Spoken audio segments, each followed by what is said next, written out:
ایک مرتبہ درود شریف پڑھیں۔ اللہم صلی علی محمد وعلی آل محمد کما صلیت علی ابراہیم وعلی آل ابراہیم انک حمید مجید۔ اللہم بارک علی محمد وعلی آل محمد کما بارکت علی ابراہیم وعلی آل ابراہیم انک حمید مجید۔ رب ذوالجلال کا بے انتہا کرم، اس کا فضل اور احسان، اللہ تبارک و تعالیٰ نے ایک اہم فریضے کی ادائیگی کے لیے اول وقت میں پہلی فرصت میں اس کے پاک گھر میں جمع ہونے کی توفیق عطا فرمائی۔ اللہ تعالیٰ ہمارے آنے کو، بیٹھنے کو، کہنے سننے کو بے انتہا قبول فرمائے۔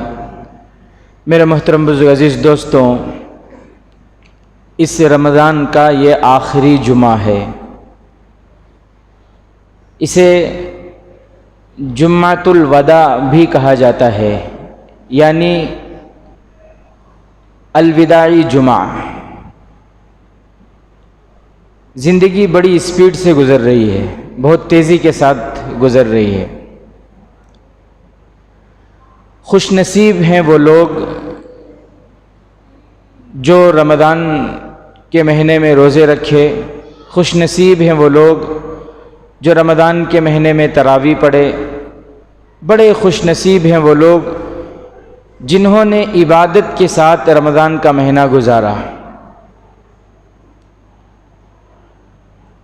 ورنہ بہت سے ایسے بھی ہیں، ہمارے بھائیوں میں بہت سے بھائی ایسے بھی ہیں، بہنوں میں بہت سے بہنیں اور بہت سی مائیں ایسی بھی ہیں جنہوں نے رمضان میں نہ روزے رکھے، نہ تراویح پڑھے، نہ ہی عبادت کے ساتھ گزارے، لیکن رمضان کا مہینہ بہرحال ان کے اوپر سے بھی گزریا، سب کے اوپر سے گزر گیا۔ میرے محترم بزرگ عزیز دوستوں، تو اس وقت ہمیں چاہیے کہ ہم اللہ کا شکر ادا کریں رمضان کی ان آخری اوقات میں کہ اللہ تیرا بڑا کرم ہے، تیرا بڑا فضل ہے، تو نے اپنے فضل سے یہ مبارک مہینہ عطا فرمایا، اس میں عبادت کی توفیق عطا فرمائی۔ اور استغفار بھی کرنا ہے کہ اللہ جس طرح اس مہینے کی قدر کرنی تھی، جس طرح روزے رکھنے تھے اور جس طرح عبادت کرنی تھی، اس سے ویسی عبادت ہم سے نہیں ہوئی، اس میں ہم سے کمی ہوئی، کوتاہی ہوئی، اس پر اللہ سے معافی مانگنا ہے، استغفار بھی کرنا ہے اور اللہ کا شکر بھی ادا کرتے رہنا ہے۔ عید کی خوشی ہو لیکن رمضان کے جانے کا غم بھی ہمارے دل میں ہو کہ اتنا مبارک مہینہ پتہ نہیں پھر زندگی میں نصیب ہو یا نہ ہو، تو ایک غم بھی ہو ہمارے دل میں۔ اگر ہمارے دل میں عید کے خوشی کے ساتھ رمضان کے جانے کا غم بھی ہے تو اللہ کے نبی نے فرمایا کہ یہ مومن ہونے کی علامت ہے، یہ اس بات کی علامت ہے کہ اس کے دل میں ایمان ہے۔ بہرحال میرے عزیز ساتھیوں، آج آخری جمعہ ہے تو میں چند ضروری باتیں آپ کے سامنے سوچ کر آیا ہوں کہ میں عرض کروں۔ دعا فرمائے اللہ تعالیٰ مجھے صحیح صحیح کہنے، ہم تمام کو اس پر عمل کرنے کی اللہ توفیق نصیب فرمائے۔ ایک عقل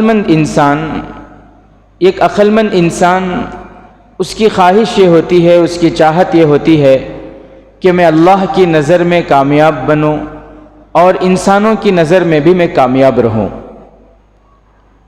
ہر عقل مند انسان کی، ہر مومن کی یہ خواہش ہوتی ہے کہ میں اللہ کی نظر میں اچھا بنوں اور انسانوں کی نظر میں بھی اچھا رہوں۔ میرے محترم بزرگ عزیز دوستوں، یہ اس وقت ہوتا ہے جب انسان حقوق اللہ اور حقوق العباد دونوں کو پوری طرح ادا کرے۔ اللہ کی نظر میں بھی وہ محبوب ہوگا اور انسانوں کی نظر میں بھی وہ محبوب ہوگا۔ کب؟ جب یہ حقوق اللہ اور حقوق العباد ان دونوں کو پوری طرح، حقوق اللہ یعنی اللہ کے حقوق فرائض ہیں، اس کی ادائیگی ہے، اللہ کے احکامات ہیں۔ حقوق العباد بندوں کے حقوق ہیں، معاملات ہے، معاشرت ہے، اخلاقیات ہیں۔ آپ فقہ حنفی کی کتابیں اٹھا کر دیکھیں مسائل کی کتابیں، حقوق اللہ کے جو مسائل ہیں وہ صرف ایک جلد میں ہیں. حقوق اللہ کے جو مسائل ہیں وہ ایک جلد میں پورے لکھے گئے ہیں، لیکن حقوق العباد، بندوں کے حقوق کے جو مسائل ہیں وہ 3 جلدوں میں لکھی ہوئی ہیں. کتنی جلدوں میں؟ 3 جلدوں میں، 3 والیوم میں. تو دیکھیں حقوق العباد یعنی بندوں کے معاملات یہ کتنا زیادہ اہم ہے، اور اس معاملے میں انسان کو کتنا ہوشیار اور محتاط رہنا ہے.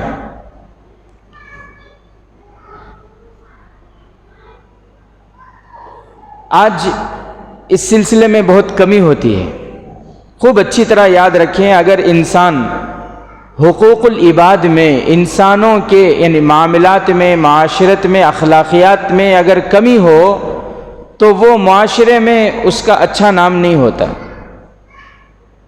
لوگ اسے اچھے نام سے یاد نہیں کرتے، چاہے وہ کتنا بھی حقوق اللہ میں آگے ہی کیوں نہ ہو.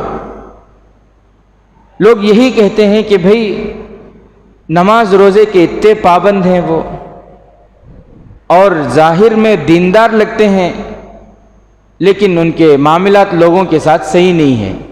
ان کو دینا، ان کو دینا، ان کا کھائے، ان کا کھائے، ان کا گائے، ان کا گائے. تو لوگ انگلی اٹھاتے ہیں. معاشرے میں اس کی کبھی عزت نہیں ہوتی جو دوسروں کا حق مارتے ہیں،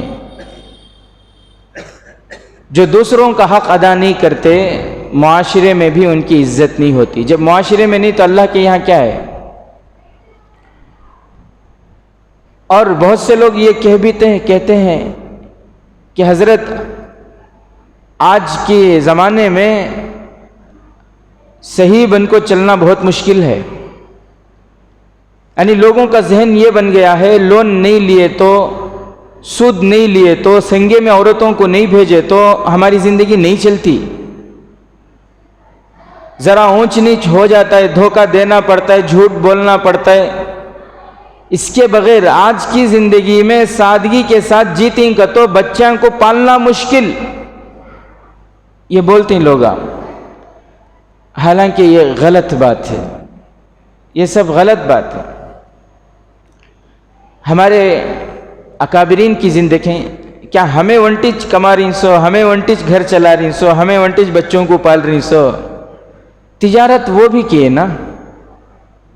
میرے اور آپ کے آقا حضرت محمد مصطفیٰ صلی اللہ علیہ وسلم بھی تجارت کیے، صحابہ کرام رضوان اللہ تعالی اجمعین بھی تجارت کیے، تابعین بھی تجارت کیے، تبع تابعین بھی تجارت کیے، ہمارے اسلاف اور بزرگان دین بھی تجارت کیے. لیکن دوسروں کے معاملات میں وہ کتنا محتاط رہتے تھے. کیسی زندگی وہ گزار کے دکھا کر گئے، حرام کے قریب بھی نہیں گئے وہ. خطیب بغدادی رحمۃ اللہ علیہ نے تاریخ بغداد میں ایک قصہ لکھا ہے. حضرت امام محمد ابن سیرین رحمۃ اللہ علیہ، محمد ابن سیرین رحمۃ اللہ علیہ تجارت کرتے تھے، تاجر تھے. ایک مرتبہ انہوں نے کہیں سے 40,000 درہم میں زیتون کا تیل خریدا. 40,000 درہم کا تیل خریدا، رکھے ہوئے تھے، بازار میں بیچنا تھا وہ. لیکن ہوا یہ کہ اس تیل میں ایک چوہا گر کر مر گیا. حضرت کو کام والوں نے بتایا کہ حضرت اس تیل میں چوہا گرا اور گر کر مر گیا. حضرت کے جو ساتھی تھے انہوں نے یہ مشورہ دیا کہ جہاں چوہا گر کر مرا ہے وہاں چوہے کو نکال کر وہاں تھوڑا سا تیل، اس جانب کا تھوڑا سا تیل نکال دیں، باقی تیل بیچ دیں.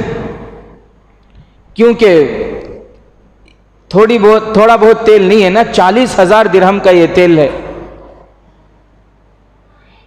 تو حضرت ان کی بات سنیں، لیکن حضرت نے فرمایا کہ میرا ایمان، میرا ضمیر یہ گوارا نہیں کرتا، میرا دل یہ گوارا نہیں کرتا کہ جس تیل میں چوہا گر کر مر گیا میں وہ تیل لوگوں کو بیچوں. یہ میرا ایمان گوارا نہیں کرتا. 40,000 کا تیل وہ پورے کا پورا پانی میں بہا دیا، پورے کا پورا ضائع کر دیے، وہ کسی کو نہیں بیچے، وہ اپنا نقصان کر لیتے تھے مگر کسی کو نقصان نہیں پہنچاتے تھے، خود کا نقصان کر لیتے تھے لیکن دوسروں کو نقصان نہیں پہنچاتے تھے۔ اس لیے میرے عزیز ساتھیوں، آج اس رمضان کا یہ آخری جمعہ ہے، ہم سب ایک ارادہ کریں، ایک نیت کریں کہ انشاءاللہ اب کے جو ہم زندگی گزاریں گے حقوق اللہ کے ساتھ ساتھ حقوق العباد کو بھی اچھی طرح ادا کریں گے انشاءاللہ، اپنے معاملات درست رکھیں گے، انشاءاللہ اپنے معاملات درست رکھیں گے۔ میرے محترم بزرگ عزیز دوستوں، بہت سارے واقعات ہیں۔ اسی طرح ایک اور واقعہ لکھا ہے کہ دوسروں کے معاملات میں کتنا محتاط رہتے تھے ہمارے اکابرین، ہمارے بڑے۔ تاریخ بغداد میں ایک اور واقعہ لکھا ہے، ایک بہت بڑے اللہ کے ولی، وہ ملک شام میں تھے۔ ملک شام میں وہ حدیث لکھتے تھے، غالباً حضرت امام محمد ہیں ان کا نام یا کوئی اور ہے، بہرحال ملک شام میں وہ ان کو حدیث لکھنا تھا اور ان کے پاس قلم نہیں تھی، ان کو حدیث لکھنا تھا اور ان کے پاس قلم نہیں تھی، تو ایک ساتھی کے پاس انہوں نے قلم لیا اور قلم لے کر وہ حدیث لکھنے لگے۔ اس زمانے میں آج کل کی طرح پین تو نہیں تھے، وہ لکڑی کے پین ہوتے تھے، اسے انک میں ڈبو کر پھر جو ہے وہ لکھتے تھے۔ تو انہوں نے ان سے وہ پین لیا اور حدیث لکھنے لگے، اور لکھتے لکھتے اس کے بعد وہ پین ان کو دینا بھول گئے۔ وہ پین ایسے ہی رکھ کر وہ ملک شام سے ان کو مروا جانا تھا، تو وہاں سے وہ مروا کے لیے نکل پڑے۔ جب وہ صفا مروا کو جب وہ پہنچے ہیں، یہاں پہنچنے کے بعد جب وہ سامان کھولے پھر اس قلم پر نظر پڑی، ارے یہ قلم تو میں ان سے لیا تھا حدیث لکھنے کے لیے اور میں ان کو واپس دینا بھول گیا۔ حالانکہ وہ معمولی سا 1 درہم یا آدھا درہم، پتہ نہیں کتنی اس کی قیمت ہوگی، بہت کم اس کی قیمت، اور ملک شام سے لے کر سیریا سے لے کر مروا کتنے کلومیٹر کا فاصلہ ہے؟ 1980 پوچھے، تقریباً 2000 کلومیٹر کا فاصلہ۔ اتنی دور آ گئے، وہ اپنی منزل کو آ گئے، پھر انہوں نے دیکھا کہ ارے میں نے تو قلم ان سے لیا تھا، مانگا تھا، اور میں نے واپس کرنا تھا، واپس نہیں کیا۔ کیسا ان کے دلوں میں اللہ کا ڈر خوف تھا۔ فوراً پھر وہ سفر شروع کیے ملک شام کا۔ وہ زمانے میں ایئر کنڈیشن کار نہیں تھے، ایئر کنڈیشن گاڑیاں نہیں تھی، ہوائی جہاز نہیں، ٹرین نہیں، بس نہیں، بلکہ سائیکل کا بھی انتظام نہیں۔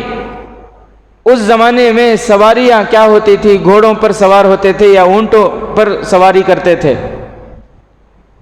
پھر وہاں سے مروا سے پھر ملک شام کا سفر کیے، 2000 کلومیٹر کا سفر، پتہ نہیں کتنے دنوں تک وہ سفر ہوا ان کا، کئی جنگلات سے، کئی سنگلاخ وادیوں سے گزرتے ہوئے پھر ملک شام پہنچے، اور پہنچ کر پھر اس شخص کو تلاش کیے اور تلاش کر کے اس کا قلم اسے واپس دیے کہ بھائی میں بھول گیا تھا، یہ لو آپ کی قلم۔ تو وہ حیران ہوا، پریشان ہوا، کہنے لگا کہ یہ قلم کے لیے آپ اتنی دور سے آئے، اس کی کیا ضرورت تھی، آپ اتنی تکلیف کیوں اٹھائے؟ تو کہنے لگے حضرت کہ اگر کل قیامت کے دن اللہ مجھے پوچھ لے تو میں کیا جواب دیتا؟ اللہ اکبر، کتنی احتیاط کے ساتھ وہ زندگی گزارتے تھے۔ آج میرے عزیز ساتھیوں، ہماری حالت کیا ہے؟ آج ہماری حالت کیا ہے؟ جہاں دیکھو وہاں دھوکہ ہی دھوکہ ہے، شاید ہی کوئی دھوکے سے بچا ہوا ہو۔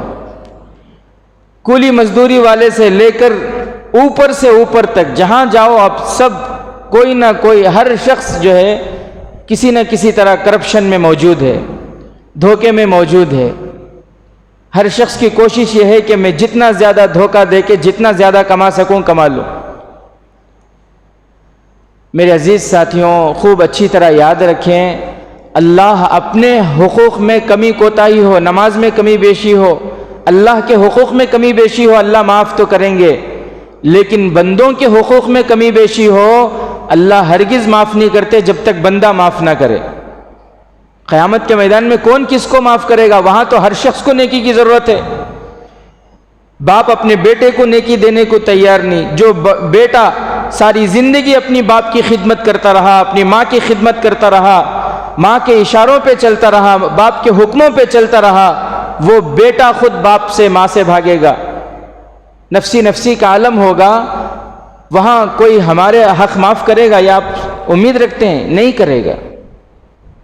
اس لیے عقل مندی یہی ہے کہ ہم دنیا میں اپنے معاملات درست رکھیں، دوسرے کے حق ہمارے سروں پر نہ رہے، پتہ نہیں کب کس کی موت آ جائے۔ ابھی پرسوں وہ ساتھی بتا رہے تھے، یہاں سے وہ دکان پہ گئے، ایک ہچکی لگی ان کو اور پھر دکان میں بیٹھے بیٹھے ان کا انتقال ہو گیا۔ صرف ہچکی لگی، یہاں سے گاڑی میں آرام سے گئے دکان پہ، خود ہی گاڑی چلا کر گئے دکان پہ، دکان اس دن پورا انہوں تھے دکان میں، تھوڑی سی ہچکی ان کو ایک ہچکی لگی اور اسی ہچکی میں ان کی روح نکل گئی۔ کیا بھروسہ؟ نہیں بعد میں دیں گے، بعد میں دیں گے۔ والد صاحب کا انتقال ہو گیا، والدہ کا انتقال ہو گیا، حصہ کرنا نہیں کر رہا انسان، نہیں بعد میں کریں گے، کیا مر جا رہی کیا؟ دوسروں کے قرضہ لے کو ہی دینا نہیں دے رہا، خود اچھے اچھے پہن رہا ہے، اچھا گھوم رہا ہے، اچھا کھا رہا ہے، اچھا پی رہا ہے، لیکن دوسروں کے حق ادا نہیں کر رہا۔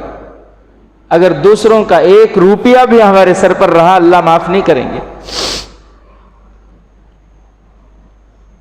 امام ذہبی رحمۃ اللہ علیہ نے ایک واقعہ لکھا ہے، علامہ ذہبی رحمۃ اللہ علیہ نے واقعہ لکھا ہے کہ ایک شخص کا انتقال ہوا، کسی بزرگ نے ان کو خواب میں دیکھا، پوچھا کہ اللہ نے آپ کے ساتھ کیا معاملہ کیا؟ تو وہ کہنے لگے کہ میں عذاب میں ہوں، میں عذاب میں ہوں۔ انہوں نے پوچھا کہ کس وجہ سے تم عذاب میں ہو؟ وہ کہنے لگے کہ میں ایک مرتبہ ایک شخص سے بازو والوں سے سوئی لیا تھا کپڑا سینے کے لیے، اور وہ سوئی میں واپس نہیں کیا، تو آج مجھ سے یہ پوچھا جا رہا ہے کہ تم نے ان کی سوئی واپس کیوں نہ کی، اور اس کی وجہ سے آج میں عذاب میں ہوں۔ اللہ اکبر کبیرہ۔ اسی طرح ایک اور واقعہ لکھا ہے کہ ایک شخص کا انتقال ہوا، اللہ والے نے ان کو خواب میں دیکھا، پوچھا کہ اللہ نے آپ کے ساتھ کیا معاملہ کیا؟ وہ کہنے لگے کہ میں مزدوری کا کام کرتا تھا، ایک مرتبہ کسی کی لکڑیاں سر پر لے کر میں جا رہا تھا، ان کے مقام کو پہنچانا تھا، چلتے چلتے اتفاق سے اس دن میں گوشت کھایا تھا، گوشت کا سالن تھا، میرے دانت میں کچھ گوشت کے ٹکڑے اٹکے ہوئے تھے، کچھ گوشت اٹکا ہوا تھا، تو جس کی وجہ سے مجھے بے چینی ہو رہی تھی، بے قراری ہو رہی تھی۔ لکڑی کا بنڈا لے جاتے ہوئے میں اس میں سے ایک تنکا نکال کر دانت میں خلال کر لیا، اور دانت میں خلال کرنے کے بعد میں نے وہ تنکا پھینک دیا۔ لیکن آج اللہ کے یہاں مجھ سے یہ سوال ہو رہا ہے کہ تم نے مالک کی اجازت کے بغیر اس میں سے تنکا کیوں نکالا، اور تم نے اس میں خلال کیوں کیا، اور تم نے اسے پھینکا کیوں؟ اللہ اکبر کبیرہ۔ میرے عزیز ساتھیوں، ان کی زندگیاں پاک تھیں، دوسروں کے معاملات میں وہ اپنے معاملات کو درست رکھتے تھے، تو ان کی زندگیوں میں چین تھا، سکون تھا، برکتیں تھیں، ان کے گھروں میں راحتیں تھیں۔ آج ہر جگہ دھوکہ ہی دھوکہ، جس کی وجہ سے نہ پیسوں میں برکتیں ہیں، گھر ایئر کنڈیشن ہونے کے باوجود بھی دلوں میں سکون نہیں ہے، اطمینان نہیں ہے، ذہنوں میں سکون نہیں ہے، ہمیشہ انسان الجھنوں میں ہے، پریشانیوں میں ہے، بے برکتی عام ہے۔ آج کروڑوں کا بینک بیلنس ہے لیکن برکت نہیں ہے، ضرورتیں پوری نہیں ہو رہی ہے۔ اس کی وجہ یہ ہے کہ دھوکہ عام ہو چکا ہے۔ میرے محترم دوستوں، کیسا وہ دوسروں کے خیال کرتے تھے۔ لکھا ہے کتاب میں کہ ایک شخص کا انتقال ہو رہا تھا، اس کی عیادت کے لیے لوگ تشریف لائے، اور لوگ آ کر شام کا وقت تھا، بیٹھ کر اس کی عیادت کر رہے تھے، بات چیت کر رہے تھے، دعا کر رہے تھے ان کے لیے۔ ایک بزرگ بھی تشریف لائے، وہ بھی آ کر عیادت کیے۔ اتنے میں اچانک یہ ہوا کہ مرض الموت اس پر طاری ہوئی، اور اس کا انتقال ہو گیا۔ جیسے اس کا انتقال ہوا، وہ جو بزرگ تھے انہوں نے وہاں جو چراغ جل رہی تھی اس چراغ کو بجھا دیا۔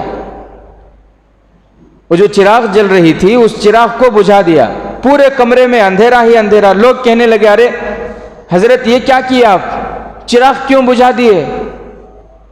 چراغ کیوں بجھا دیے؟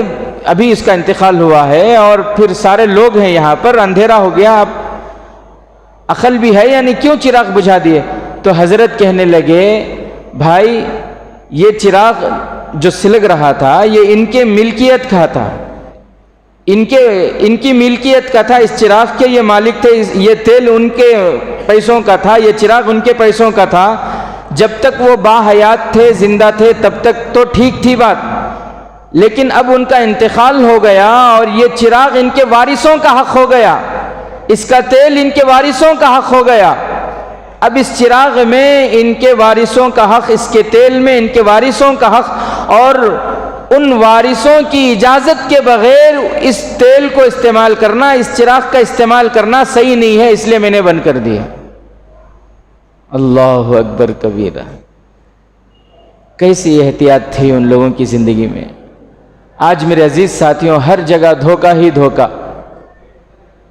جو دھوکے میں ماہر ہے انہیں سمجھتا ہے میں بہت اچھا کر رہا ہوں، میں بڑا ہوشیار ہوں، بڑی ٹوپی پہنا دلیا، میں بڑا ہوشیار ہوں سمجھتا ہوں انہیں۔ چھوٹے سے چھوٹے بیپاری سے لے کر بڑے سے بڑے، سب کو نہیں کہہ رہا ہوں، اکثروں کا یہی حال ہے۔ 1 kg انگور لیے گھر میں جا کو تول کو دیکھے تو 100 گرام کم ہے۔ میکانکان کے پاس جاؤ، سارے میکانکان کو نہیں بول رہا ہوں، بہت سے میکانک 1000 روپے کی چیزاں لے کر ہے تو 2000 کی بل بناتی ہیں۔ شام کو اور آٹو پارٹس وہ دکان کو جا کو ان کے پاس 1000 روپے منگو، وہ حرام کے پیسے جیب میں رکھ لیتے ہیں۔ کر رہے نہیں کر رہے۔ فریج خراب ہوگا، ایک میکانک کو بلا کو دکھائے، حضرت 1500 کا خرچہ آتا ہے۔ ہاں کیا ٹھیک ہے جو بول کو ان کو بھیجے۔ ایک دوسرے میکانک کو بلائے، حضرت 3000 کا خرچہ آتا ہے، ان کو بھیجے۔ ایک تیسرے میکانک کو بلائے، ذرا دیکھو حضرت 4000 کا آتا خرچہ۔ فریج ایک ہی چیک، فریج ایک ہی چیک، کہاں جاتی ہیں یہ دھوکے کے پیسے؟ ہر جگہ دھوکہ ہی دھوکہ، ہر جگہ دھوکہ ہی دھوکہ۔ پیٹرول بنک کو جاؤ، 200 روپے کا پیٹرول لیے تو 170 کا ڈال کو 30 روپے حرام کے جیب میں رکھ رہا ہے وہ۔ میرے عزیز ساتھیوں، انسان جب حلال حرام کی تمیز نہیں کرتا ہے، دھوکے سے، فریب سے، اس طرح سے پیسے کماتا ہے، پھر اس کے بچے بھی فرما بردار نہیں ہوتے، اس کے بچے فرما بردار نہیں ہوتے۔ اس لیے ہمیں آج آخری جمعہ ہے، یہ نیت کریں کہ انشاءاللہ معاملات اپنے درست رکھیں گے، انشاءاللہ کسی کو زندگی میں دھوکہ نہیں دیں گے، انشاءاللہ کسی کا حق ہمارے سروں پر نہ رہے، اس طرح ہم زندگی گزاریں۔ حرام آمدنی سے اگر بچوں کی پرورش ہوئی، اللہ کی قسم جب ماں باپ کو بچوں کی سہارا کی ضرورت ہو، فیوچر میں یہ بچے اس وقت ماں باپ کا سہارا نہیں بنیں گے۔ یہ بچے بڑے ہو کر بجائے اپنا نام، ماں باپ کا نام روشن کرنے کے، یہ بدنامی کا ذریعہ بنیں گے بچے۔ کیوں؟ اس لیے کہ ماں باپ نے ان کی پرورش ویسے کی، اس مال سے کی۔ اس لیے حرام مال ہرگز بھی اس کے قریب نہیں جانا میرے دوست، ہرگز بھی نہیں جانا۔ مکافات عمل میں ایک واقعہ لکھا ہے کہ ایک شخص تھے جو کسی گورنمنٹ جاب میں تھے اور ان کی عادت تھی رشوت لینا، رشوت کے بغیر کوئی کام نہیں کرتے تھے، رشوت حرام ہے، رشوت کے بغیر کوئی کام نہیں کرتے تھے، پوری زندگی رشوت لیتے لیتے گزری ان کی۔ تو ان کا واقعہ لکھا ہے کہ ان کے 2 بیٹے اور 2 بیٹیاں، 4 بچے تھے۔ ایک دن وہ اپنے بچوں کو پکنک کے لیے لے گئے، گھمانے کے لیے، تفریح کے لیے اپنے بچوں کو لے گئے۔ بچوں نے گھوڑے گاڑی کو دیکھا، گھوڑے گاڑی کو دیکھ کر ابا سے خواہش ظاہر کی، ابا ہم لوگ گھوڑے گاڑی میں بیٹھیں گے۔ ندی کے کنارے وہ گھوڑا گاڑی، ندی کا ٹھنڈی ٹھنڈی ہوائیں بھی آئیں گی اور ندی کا نظارہ بھی، پانی کا نظارہ بھی ہوگا، ہم لوگ گھوڑے گاڑی میں بیٹھیں گے۔ ان کے والد صاحب گھوڑے گاڑی والے کو بلائے اور پھر اس سے بات کر کے چاروں بچوں کو 2 بیٹے 2 بیٹیاں چاروں بچوں کو گھوڑے گاڑی پہ بٹھائے. گھوڑے گاڑی والا راؤنڈ پہ نکلا بچوں کو لے کر. وہ پل پر سے گاڑی گزر رہی تھی, گھوڑا بدکا اور گھوڑا بدک کر گاڑی سے الگ ہوا اور گاڑی بچوں سمیت نالے میں گر گئی, وہ پانی میں, کھائی میں. باپ کے آنکھوں کے سامنے چاروں بچے ڈوب کر مر گئے. باپ کی آنکھوں کے سامنے چاروں بچے. ان کی لاش کو وہاں سے نکالا گیا اور جب گھر میں ان کی بیگم کو پتا چلا تو ان کی بیگم بچوں کی ماں رو رو کر اس کی حالت نڈھال ہو گئی, وہ کمزور ہو گئی. اپنی آنکھوں کے سامنے سارے بچوں کا 4 بچوں کے جنازے, کیا ان کے دل پر گزری ہوگی. بیچاری ان کی بیوی غم برداشت نہیں کر سکی, بچوں کے غم میں گھٹتی رہی اور چند ہی دنوں کے بعد غم میں ہی انتقال ہو گیا. اس کی بیوی کا بھی انتقال ہو گیا اور اس کے بعد اس کا بھی دماغی توازن کھو بیٹھا اور ایڑیاں رگڑ رگڑ کر یہ دنیا سے گیا. ایڑیاں رگڑتے رگڑتے دنیا سے گیا ہے. کیا ملا, کہاں گئی کمائی. آج لوگ بولتے ہیں سود نہیں لیے تو, سنگا کو ہمارے بیکانگ نہیں بھیجے تو, دھوکہ نہیں دیے تو, ہوشیاری نہیں کرے تو جینا مشکل. حضرت غلط ہے میرے عزیز ساتھیوں, غلط ہے. جو حلال راستے اختیار کرتے ہیں اللہ تعالیٰ ان کے لیے حلال دروازے کھولتے ہیں. اس لیے آج ارادہ کریں, آخری جمعہ ہے, مرتے مر جائیں گے لیکن حرام کے قریب نہیں جائیں گے انشاءاللہ. اللہ تعالیٰ مجھے آپ کو ہم تمام کو عمل کی توفیق نصیب فرمائے. آخری جمعہ ہے تو ایک اور چیز جو میں پہلے بھی بتا چکا ہوں, ایک تو یہ ہے کہ ہمیں اللہ کا شکر ادا کرنا ہے, اس نے مبارک مہینہ عطا فرمایا, عبادت کی توفیق دی, اور ساتھ میں استغفار بھی کرنا ہے کہ جیسے اس مہینے کی قدر کرنی تھی ہم سے نہیں ہو پائی, اللہ معاف فرمائے. اور اس کے ساتھ ساتھ میرے عزیز ساتھیوں ایک اور جو چیز ہمارے اوپر واجب ہے وہ ہے صدقہ فطر. صدقہ فطر ہر شخص پر, زکوٰۃ تو جو بالغ ہیں اور صاحب نصاب ہیں ان پر ہوتا ہے, لیکن صدقہ فطر گھر میں جتنے افراد ہیں ہر فرد پر ہر سر کے طرف سے ایک صدقہ فطر ادا کرنا واجب ہے, ہر سر کی طرف سے. تو اس لیے گھر میں جتنے بھی ممبر ہیں ہر ممبر کی طرف سے ایک صدقہ فطر ادا کریں. گیہوں کے حساب سے جو ہے وہ اس مرتبہ امیر شریعت نے جو طے کیا وہ 70 پو 5 روپے ہے. گیہوں کے حساب سے ایک صدقہ فطر کتنا ہے, 70 پو 5 روپے ہے. اور کھجور کے حساب سے اگر آپ دینا چاہیں تو 3.5 kg کھجور کی جو قیمت ہے وہ ایک صدقہ فطر ہے. بعض جگہ 800 روپے ہے, بعض جگہ 900 روپے ہے. تو اگر 800 روپے بھی اگر کھجور کے حساب سے آپ دینا چاہیں تو ایک صدقہ فطر کتنا ہوگا, 800 روپے. اسی طرح کشمش ہے, کشمش کے حساب سے اگر آپ صدقہ فطر دینا چاہیں تو 3.5 kg کشمش کی کیا قیمت ہے وہ حساب سے ایک صدقہ فطر ہوگا. اگر اللہ نے آپ کو خوب نوازا ہے, اللہ نے اپنا فضل بہت ہی آپ پر فرمایا ہے, تو آپ بادام کے حساب سے بھی نکال سکتے ہیں. 3.5 kg بادام کی کیا قیمت ہے وہ دیکھ کر ایک صدقہ فطر 3.5 kg بادام کی جو قیمت ہوگی وہ ایک صدقہ فطر ہوگی. آخری درجے میں جو ہے وہ گیہوں ہے, کم سے کم آخری درجے میں گیہوں کی قیمت سے تو نکالنا ہی ہے اگر اللہ نے نوازا. اب ہوتا کیا ہے بولے تو مالداران بھی گیہوں کے حساب سے نکال رہی سو.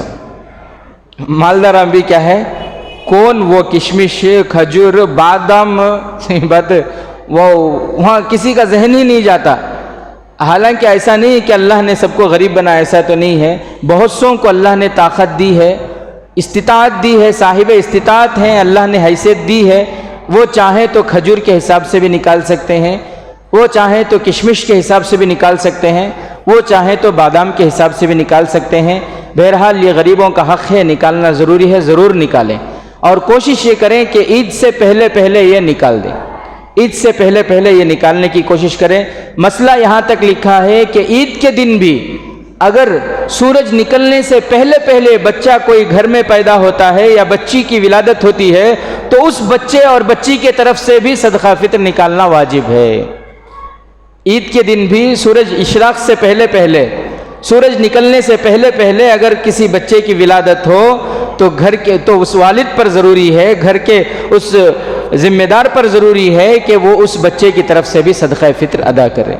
اور صدقہ فطر دینا کس کو ہے؟ غیر کو صدقہ فطر دینے سے صدقہ فطر ادا نہیں ہوگا۔ زکوٰۃ کے جو مستحقین ہیں صدقہ فطر بھی انہی کو دینا ہے۔ مسجد میں صدقہ فطر دیے صدقہ فطر ادا نہیں ہوتی، بات سمجھ رہے ہیں؟ اسی طرح غیر مسلموں کو دینے سے بھی ادا نہیں ہوتی، اسی طرح مالداروں کو دینے سے بھی ادا نہیں ہوتی۔ صدقہ فطر جیسے زکوٰۃ کے لیے مسلمان ہونا اور غریب ہونا شرط ہے، اسی طرح صدقہ فطر کے لیے بھی مسلمان ہونا اور غریب ہونا شرط ہے۔ مسلمان ہو، غریب ہو، مستحق ہو، ان کو آپ صدقہ فطر دیں۔ اور اس کے ساتھ ساتھ جو ہے مدرسے جو ہوتے ہیں، یہ مدارس بھی مستحق ہوتے ہیں، آپ رشتہ داروں میں دیں۔ اگر رشتہ داروں میں دے کر بھی بچ رہا ہے تو آپ محلے میں اڑوس پڑوس میں دیکھیں، اگر وہاں بھی آپ کو کوئی نہیں ملتا تو پھر آپ مدرسوں کو ضرور صدقہ فطر اور زکوٰۃ دیں۔ اللہ سے دعا ہے کہ اللہ تبارک و تعالی ہم تمام کے رمضان کی عبادتوں کو قبول فرمائے، ہم سے جو ناقدری کمی کوتاہی ہوئی اللہ معاف فرمائے، اور آنے والے عید کو اللہ تعالی ہم تمام کے لیے رحمتوں اور برکتوں والی عید بنائے۔ آمین۔ وآخر دعوانا الحمدللہ رب العالمین۔